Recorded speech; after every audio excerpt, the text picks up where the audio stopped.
If you like this episode, please subscribe, share with others, rate and review so we can continue to bring you great programming. This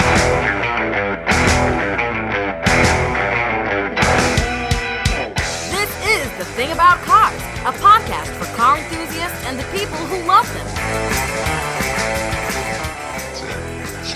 All the things, all the way. Hello, this is Mickey Desai. Take two. Hello, welcome to The Thing About Cars. I am Mickey Desai. Very happy to be surrounded by a table full of friends today. Ben, how are you? I'm pretty awesome. How about you?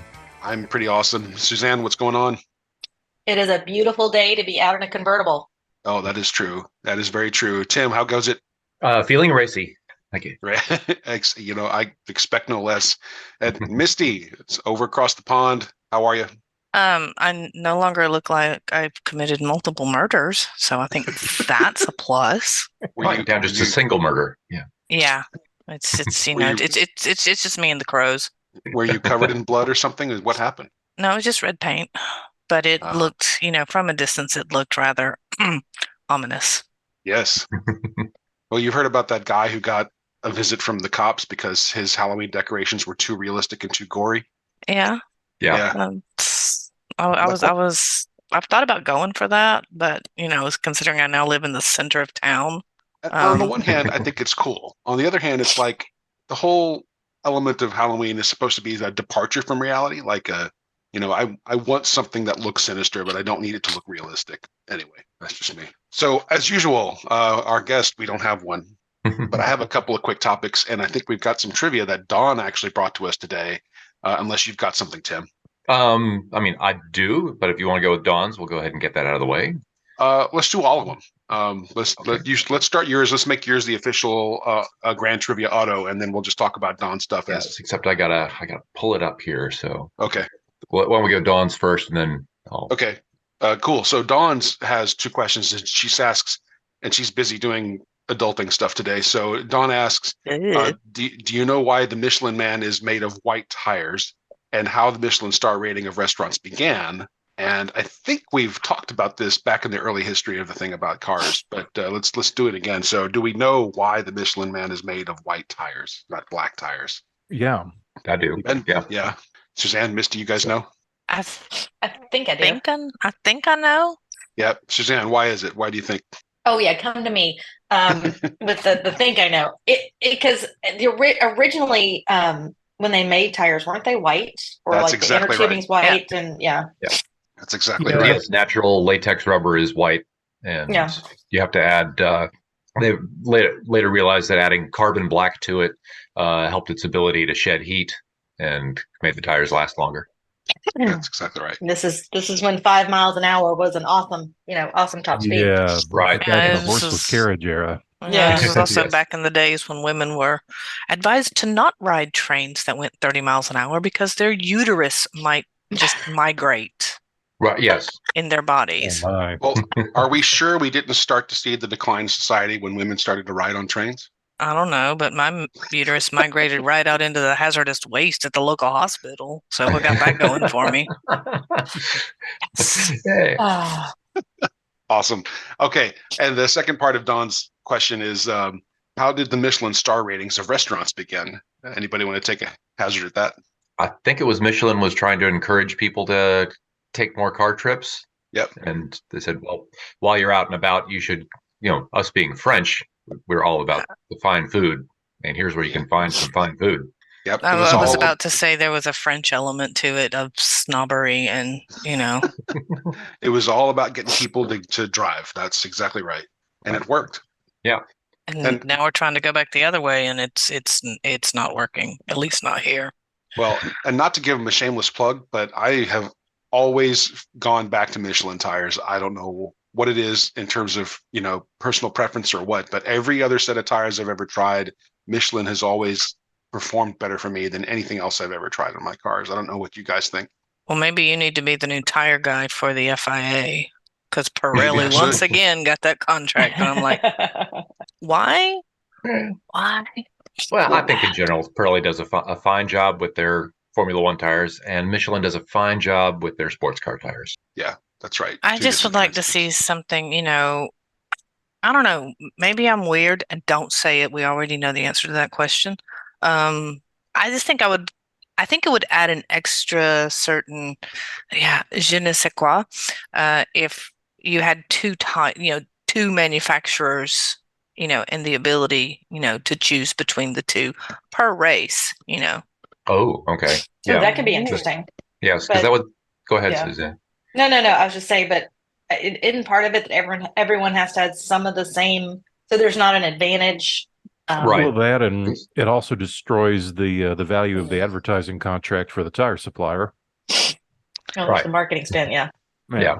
And, back when Formula One did have an open tire rule, they had the Bridgestone Michelin Wars in the early 2000s, which led to, the part of having great performance from a vehicle is having your, actually, the lighter you can make a tire, the faster the car is going to go.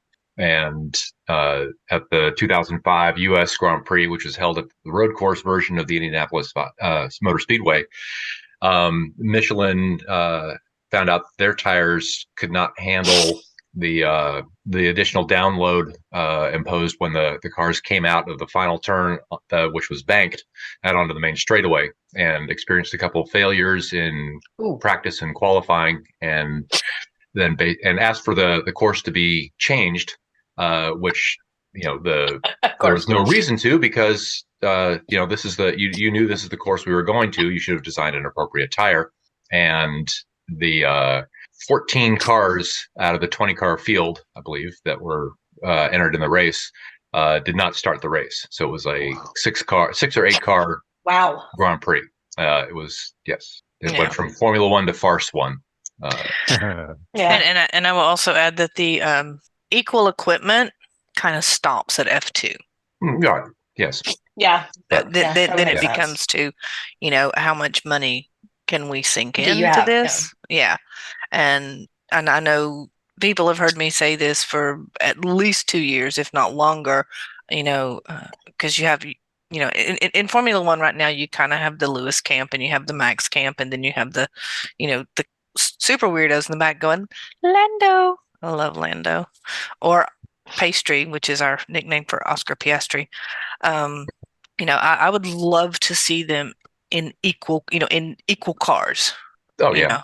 Right. To see when it's driving ability versus money.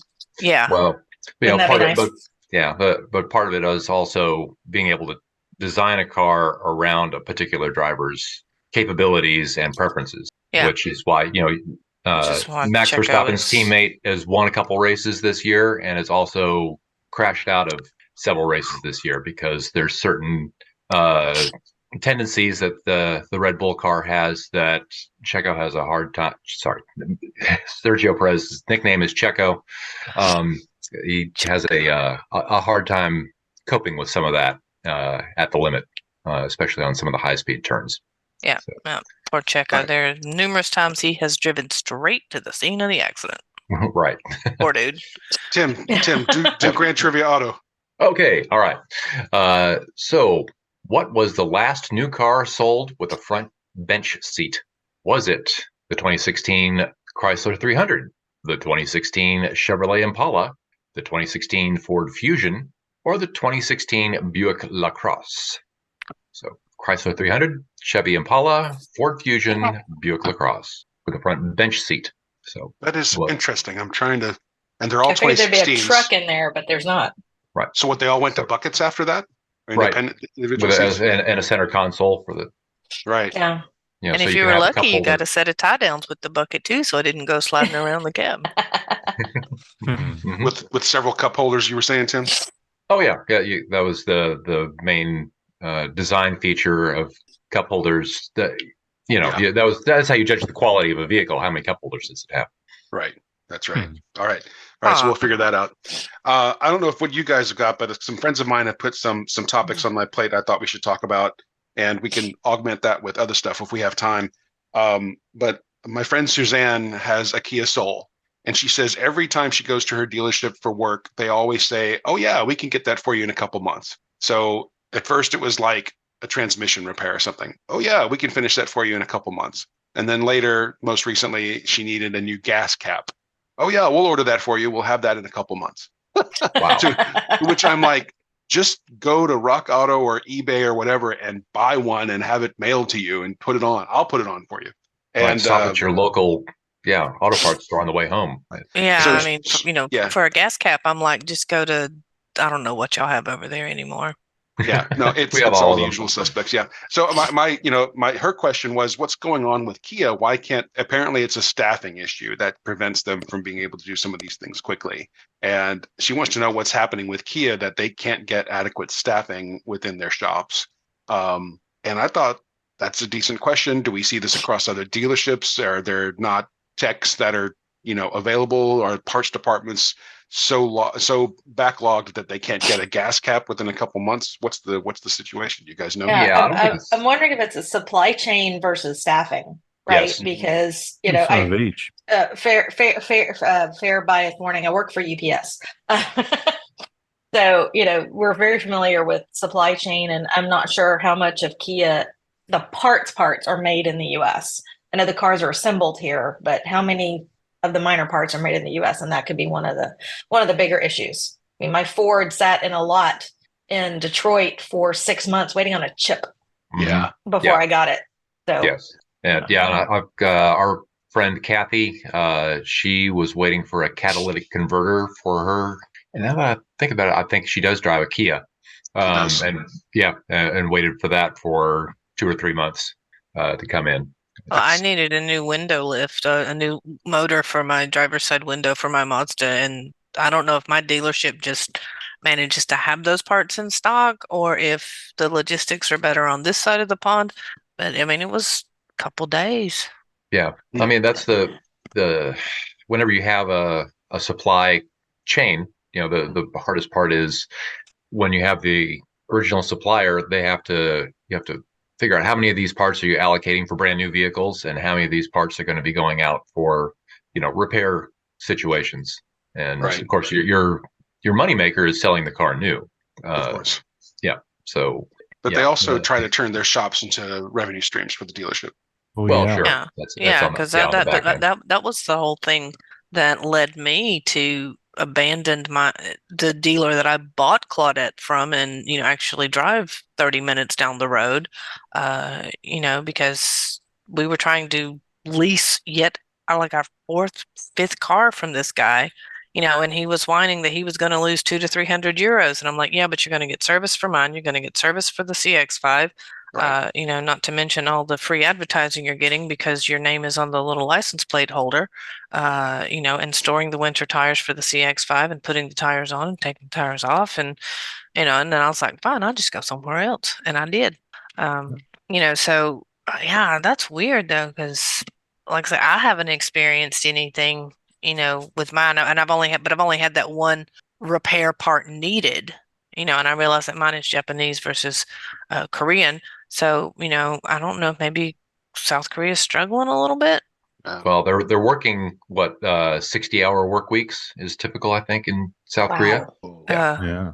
It's just vulgar. Well, in an interesting contrast, when I need stuff for my half-century-old Lotus, I can generally get it within days.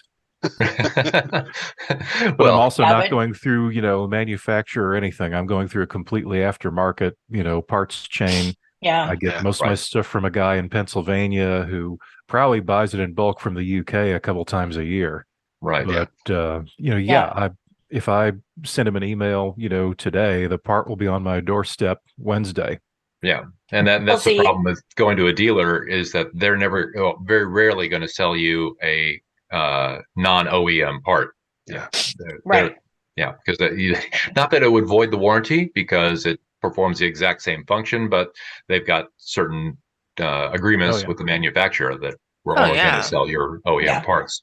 I mean, I can order a part today for my 100 and something year old sewing machine and have it by the end of next week, and that has to come from the UK because they're weird. All right. The company I work for has similar issues, and we're not directly in the automotive industry, although we support some automotive suppliers, but we're having the parts allocation issue that was mentioned earlier. That's a big thing with us right now. We make a machine that tests plastic, and we're having issues now with small supplies coming in and going, how many do we devote to production and how many do we devote to service? It's interesting. Yeah. Yeah. So now, hey Ben, I may need to change loyalties because getting parts for my Jeep is getting harder and harder. It's an 84.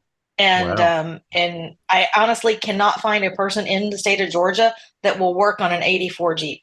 Nice. What? As soon as I start, cannot find them. I'm taking my car to Florida to get it worked on. Depending on what it needs, just cozy up to some, people like me who have toolboxes in their garage and, might work for beer. Oh, yeah. We need to do a garage tour. That needs to be a thing, Mickey. Maybe a future show. Just a walk around, describe garages. Because, we have the same thing. We don't park cars in garages. We work on cars in garages. It's true. It's true. It's absolutely true. Yeah. So, Suzanne, I got a quick question. What type of work are you needing done? Well, this is the complication, right? Typically, I can do almost anything along with YouTube and some right tools, but I need to get the fuel injection system that we put in my 84 CJ. So it came with a carburetor, and it was a horrible carburetor. So we put a fuel injection in, or had someone put fuel injection in it. It was a Howell fuel injection. It's a lemon. It's horrible. It has so many problems. I can take it off-road, but once I bring it back on-road and put it back in two-wheel drive, it goes into limp mode and it won't go over 35 miles an hour.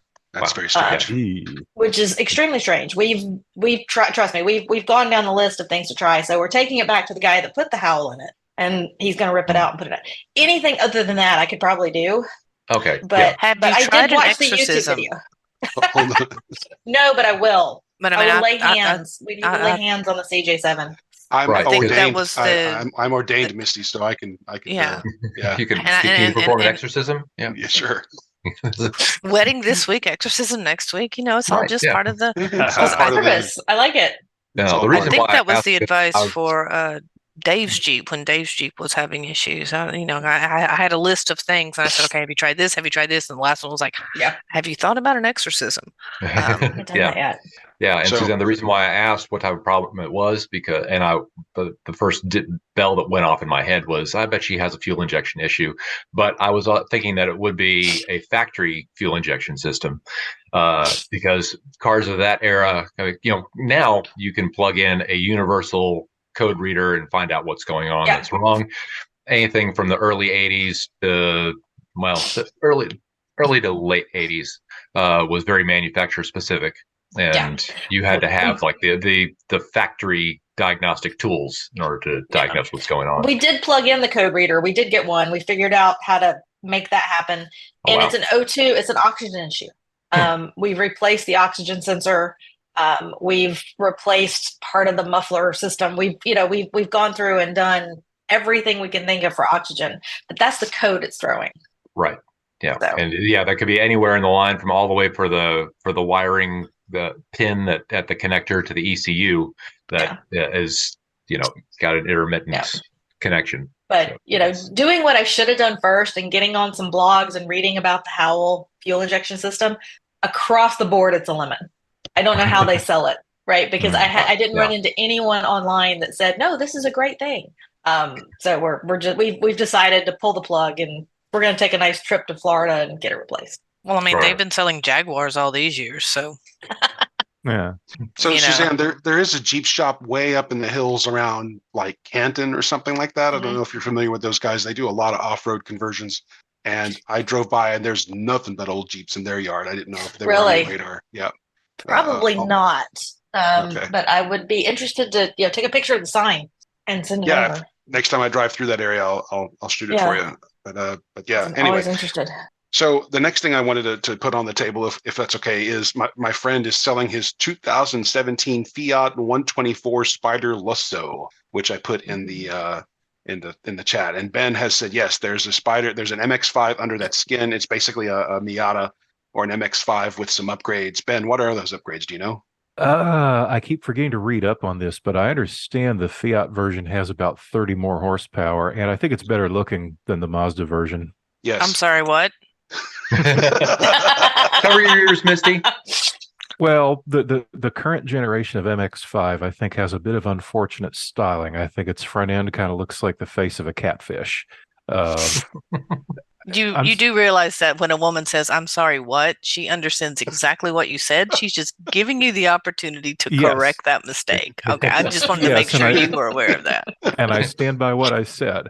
Now, I do like this car because it's the only generation of MX-5 that I fit into. Wow. But I think Fiat did a little better job on the styling. No, I disagree. And I'm not just saying that because I have an MX-5. I'm sorry, this looks like, what does it look like? I don't know, but it's not, it's not like a Japanese Batmobile. Well, yeah, I mean, it looks like a Cadillac. No. Anyway, he's selling it. There's 4,000 miles between you two. We can settle this fight later. Well, in any case, this is why we have to keep them separated like this. It's true. Yeah. This is how our relationship started, and this is how it's probably going to continue to go. Well, if you were here, I'd buy you a beer and we'd go take a drive in the Lotus and not worry about it. That's damn straight. Anyway, but no, this car is a Mazda under the skin, so it's got that going for it. I would say buy it. Yeah. He wants 16,000 for it. Do it. What's the mileage? Let's see what he says. Mileage and service record would be my two. Yeah. Make sure he's had that little puppy serviced because well, his original question was, and I'm pretty sure he has had it serviced. His original question was, do I have any suggestions for the best way to sell it that requires no muss or fuss on my part? So I said, well, I can only think of the public marketplaces, Facebook Marketplace, Craigslist, et cetera, et cetera. He's like, that's too much muss or fuss for me. So that's Craigslist as a way to sell something is. Yeah, you get a lot of messages back of, so what's the lowest you'll take for this?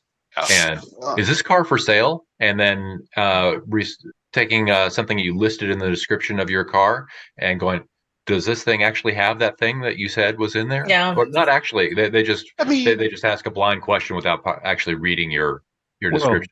The least fussy method is stick it in the front yard with a for sale sign on it, but that's probably also the least effective. Yes. Right. Yeah. The other thing would be like, take it to CarMax or but they're not going to give you what it's worth. Not even a little bit. Yeah. And Carvana is a ripoff. Yeah, totally. It's a ripoff.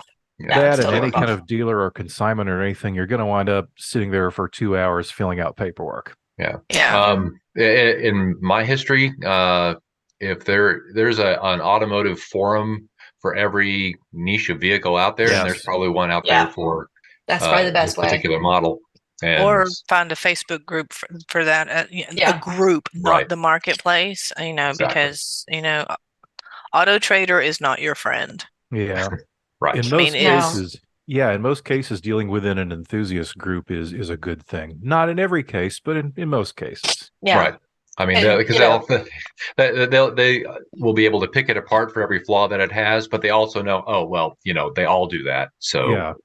Right. They'll know the value, though. I mean, they'll know that what he's asking for is not unreasonable, and they won't try to lowball too much. Right. Because they know what you've got. That's the best way to do it. Yeah. They know what you got. So let's fit this into my scheme. Let's change gears a little bit and fit this into my scheme of what my next car is going to be, which I'll probably acquire sometime in 2024. Well, if your friend wants no muss, no fuss, you buy the car and then it's done. And that's true. Both issues are settled. Right. But if Ben can fit into that, then I'm going to assume you can too. He says it's 44,500 miles. Okay. Yeah, that's not bad. Not bad at all. Not bad at all. Well, Ben and I have a different standard of being able to fit into a car than Mickey does. So, right. Yes. Yeah. We're all tall, but I'm large. Yeah. That's it. But Mickey, are you looking for sports car or something taller? Thank you, Suzanne. That's what I was going to get at. That's exactly what I was going to get at. So if I do this, the dream, of course, is two cars: one to be a grocery getter and one that really just rocks. And so the one that rocks stays in the garage and probably comes out to drive on the weekends. But so which one would this be? I mean, my idea of something that rocks would be a used Corvette or something with a Hemi in it. And this does not fit either of those criteria. Neither is this a grocery getter, right? So yeah, it is. I mean, it's just the two of you. I mean, what are you buying in bulk that wouldn't fit in that trunk? Right. And do I really want the answer to that question? You're going to have a little difficulty getting the new big screen back in there. Yeah. But other than that, I mean, if you're going to go buy, floor loom, you might have a problem with it, but you're talking about a grocery getter, and a daily driver. Yeah. Yeah. My MX-5 depends on your daily drive. Yeah. I mean, I'm sorry. Claudette is a daily driver.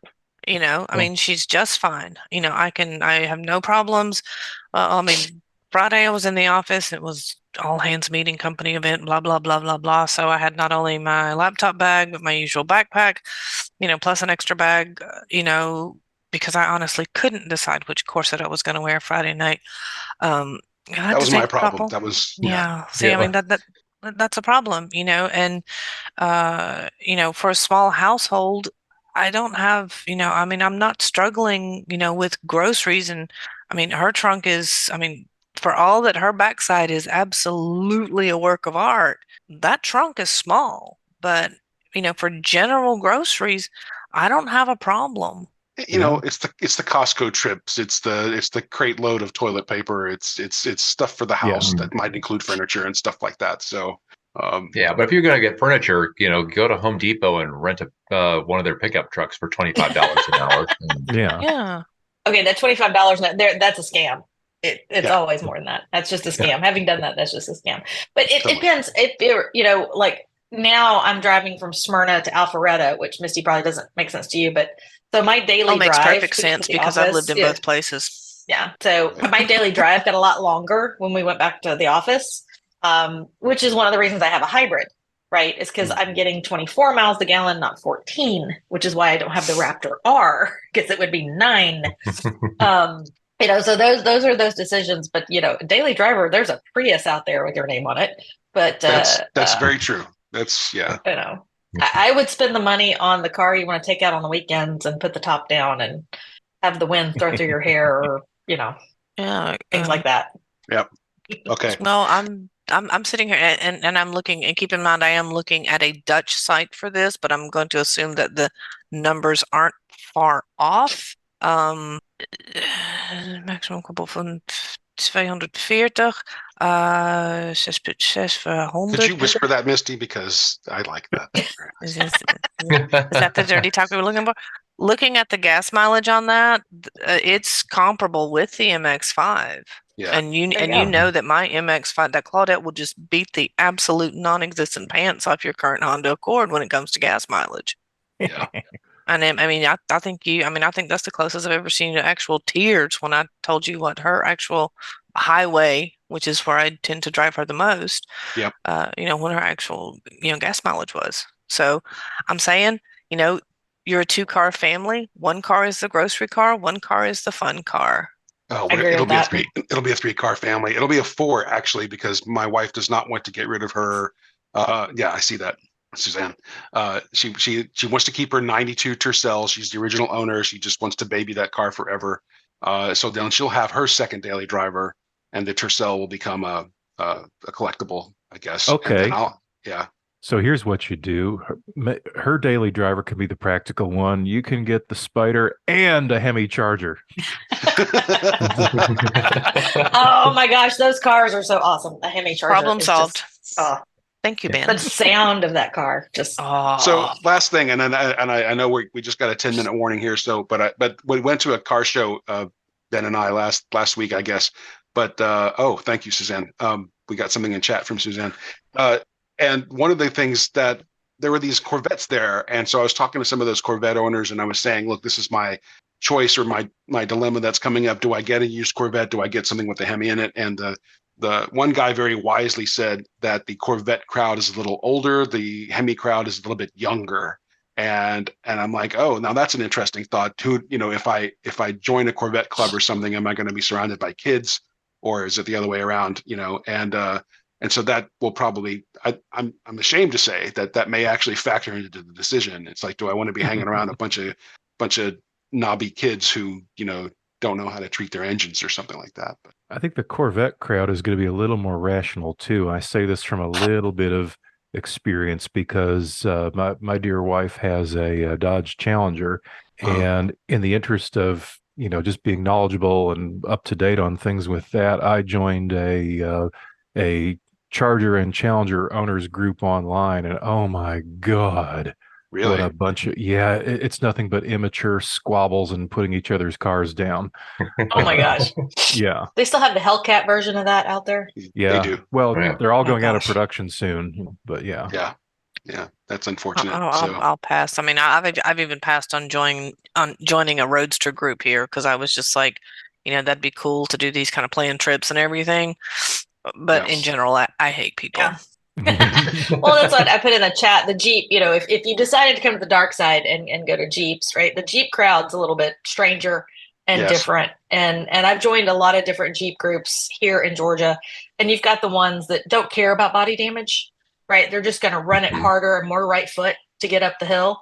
Then you have those of us that are a little more careful with our body damage and don't do that. Right. The Lotus Club are the nicest group to, Say the Lotus Club are the Lotus Club are the nicest bunch of enthusiasts I've ever known. Very, very congenial. Everybody's cool. That's it. So, Suzanne, tell us real quick about this thing you put in chat. All right. So, for future conversations, the Rebel Rally is basically the U.S. version of the Rally des Gazelles that I did in Morocco. The person who developed the Rebel Rally actually won the Rally des Gazelles in Morocco at one point, Emmy, and I can't think of Emmy's last name, but I would love to get her on here. She's amazing. Follow her on Instagram. It is an all-women competition. It's in Mammoth, California. It's 8 days in the desert. It's map and compass, no electronics. And it's every vehicle from Toyota to Ford I think they've got there's a couple of Colorados in there. I think Emmy's driving a Colorado this year. So from a car enthusiast, it is great diversity of cars and vehicles. And these are, of course, all off-road, which is my sweet spot. 8 days, all women rally. Amazing. I'll have more details in a later podcast on it, but they just kicked off on Saturday. So you think you can get us a guest, Suzanne? I am going to try to get us a guest. If not Emmy, somebody from the rally that would be willing to come on and talk about it, because it is a very cool, very, very cool event. Unlike the one I did, this one's all in English, which is nice. My partner Melissa and I, who did the Gazelles with me, we're actually looking to do this in 2025. If we can get a sponsor, we're looking to do this in 2025 and do the Rebel Rally out in California. Sounds very exciting. I hope. Yes, I can't wait to see that happen. Tim, let's wrap up Grand Trivia Auto, and then if we have time, I have one tiny little thing. But if we don't, let's just have some fun with Grand Trivia Auto. Okay, so who won the second season of Dancing with the Stars? Oh, Helio Castroneves, who also won Petit Le Mans yesterday. No. Nice. All right. So our trivia question for real is, what was the last new car sold with a front bench seat in the USA? Was it A, the Chrysler 300, B, the Chevrolet Impala, C, the Ford Fusion, or D, the Buick LaCrosse, all of these being 2016 model year. So, Suzanne, let's start with you. I honestly have no idea. The last bench seat I rode on was a Chevy truck. Take that back. My husband's 1993 Ford F-350 has a bench seat. So we still own a car with a bench seat.